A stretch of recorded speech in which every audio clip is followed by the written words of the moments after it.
Has checking your work emails become as frequent as scrolling down Instagram? Are you feeling the constant need to be available 24/7? Are you finding it hard to draw a line between work life and home life? But most importantly, do you ever feel guilty for just switching off and doing nothing? If the answer to any of those questions was yes, then toxic productivity has found you. Here's what to do about it.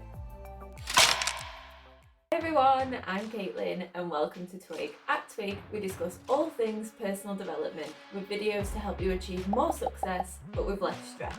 So if that sounds like something you're going to be interested in, then please subscribe to my channel and tap the notification bell to find out when my new videos go live. Let's get straight into it. What even is toxic productivity? It's that constant feeling that you've got to be doing something productive all the time. It's the belief that doing nothing is bad and it's something that you feel guilty about. We all know that rest and recovery is so important, but when you're suffering from toxic productivity, it's something that you neglect, and this can very quickly lead to burnout and a deterioration in your mental health. The pandemic has exacerbated toxic productivity by blurring the lines between work life and home life, but also by making people fear for their job security, meaning lots of people have forced themselves to work harder and longer hours to make themselves appear invaluable to their employer. But how do you even know if you're suffering from toxic productivity? Because from my personal experience, I've never really noticed it until I've looked back in hindsight. If toxic productivity has found its way into your life, it'll rear its head in a few different ways.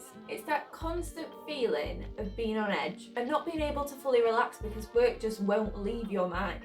The email you should have sent, the task you could have done better, the report you should have finished, or a conversation that you should have had. You just can't switch off. And it can sometimes lead to you opening your laptops in the evenings, at the weekends, and sometimes even on annual leave. When you do manage to take a bit of time for yourself, you feel guilty about trying to relax.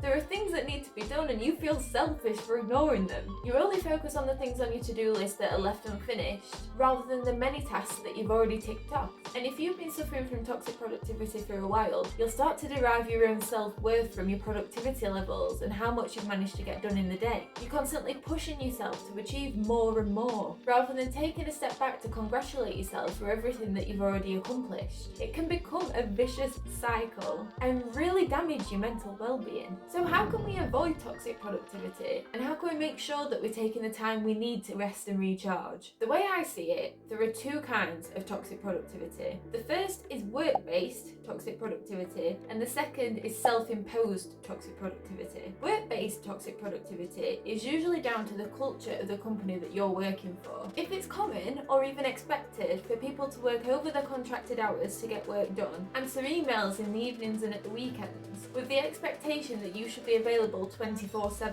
then that's an environment that will be rife with toxic productivity, toxic working relationships, and in general a high level of anxiety and stress amongst its employees. If you've found yourself in an environment like this, then it's very difficult to address the issues that are causing the toxic productivity yourself, unless you're in a position to be able to change the culture of the company, but most people aren't in a position like that. So that means you're faced with a decision to make. Is the anxiety and the stress of working at this company worth the benefits that you gain from being there? Only you can answer that question, but just remember that your well-being is very important, and if left neglected for too long, it can leave lasting effects. If you're considering leaving a company with a toxic culture, then make sure to watch my latest video first, where I give you some advice on what to do based on my own experience of leaving my dream job. The second type of toxic productivity that I mentioned is self-imposed toxic productivity. There can be many reasons that lead you to push yourself to be more and more productive. One might be because you're working in a highly competitive environment and you want to stand out above the rest of your colleagues so that you can rise up the ranks more quickly. Another reason might be that you're trying to build a side hustle that you want to become your full-time job. So at any time outside of your 9 to 5 that is not spent on that side hustle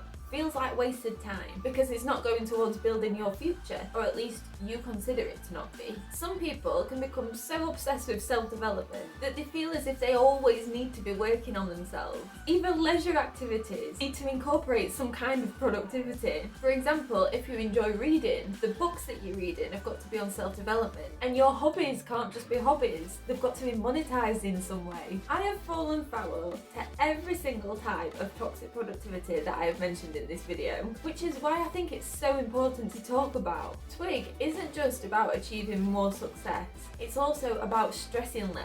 And that can only be achieved by understanding where our stress points are. Toxic productivity is definitely one of mine. From experience, here's what I do when I realise that I'm suffering from toxic productivity. The first one is to time block relaxation time into my day. Now, this might seem a bit strange, and some people might think that this is complete organised fun and it's not fun at all. But for me, if I have time blocked an hour or 2 hours into my day where I know that I can do nothing and feel no guilt about it because everything else has been dealt with throughout the rest of the day, that really helps me stop feeling that toxic productivity guilt for doing nothing. And if you've watched a couple of my videos now, you'll already know about my love of time blocking.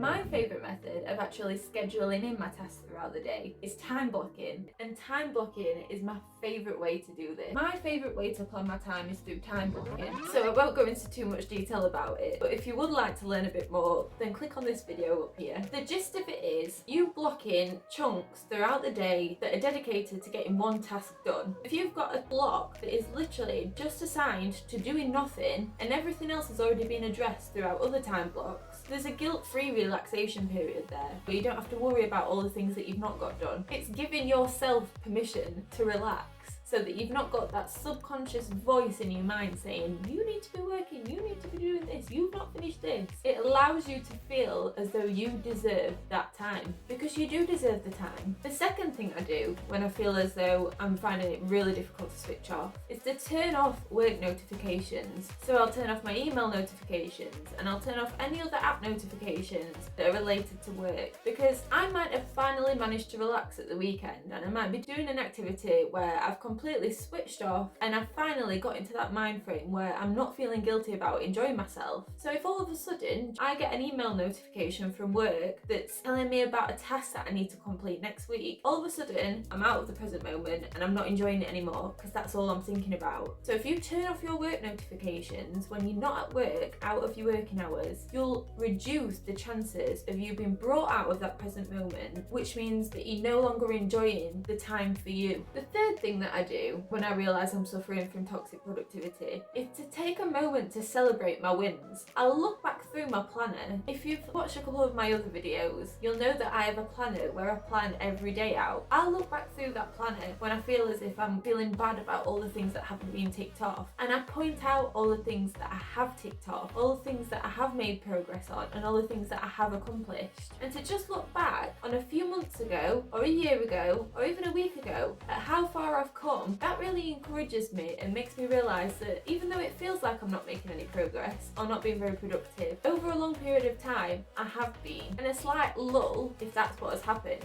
is fine because I'm still moving forward. Progress is still progress.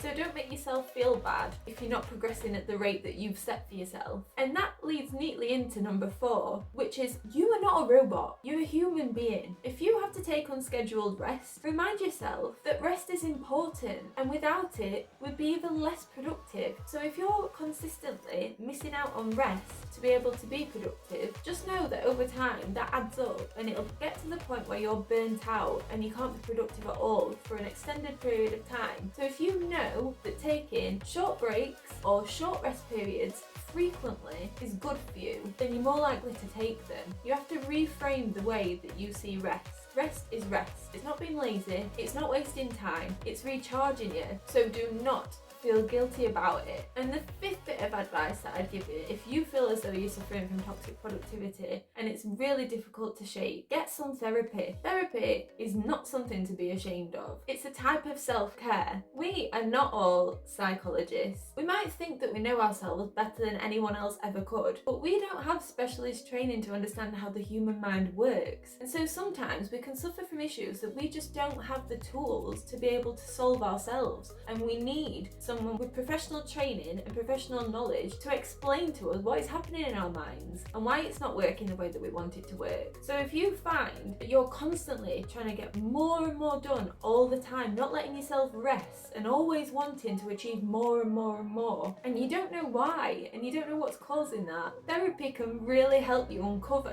what the deep-rooted issues are that are causing you to want to overachieve. It doesn't mean that there's something wrong with you. There's probably nothing wrong with you, but you'll never regret spending time and learning how your mind works. It's an investment in yourself that will definitely pay off. I'd really love to know what your thoughts on toxic productivity are, and if you feel like you've ever suffered or are suffering from it. If you have any other tips that I've not shared today, then feel free to put those in the comments and help everybody else. As I've said in previous videos, I really want to grow Twig into a community of like-minded people that all help each other achieve more success but with less stress. Friday's video follows a similar theme to this one. It's going to be on hustle culture. So if that's something that you want to learn a bit more about, then please subscribe to my channel and tap the notification bell to find out when that video goes live. If you enjoyed today's video, then please give it a like. Thank you so much for watching, and I'll see you on Friday.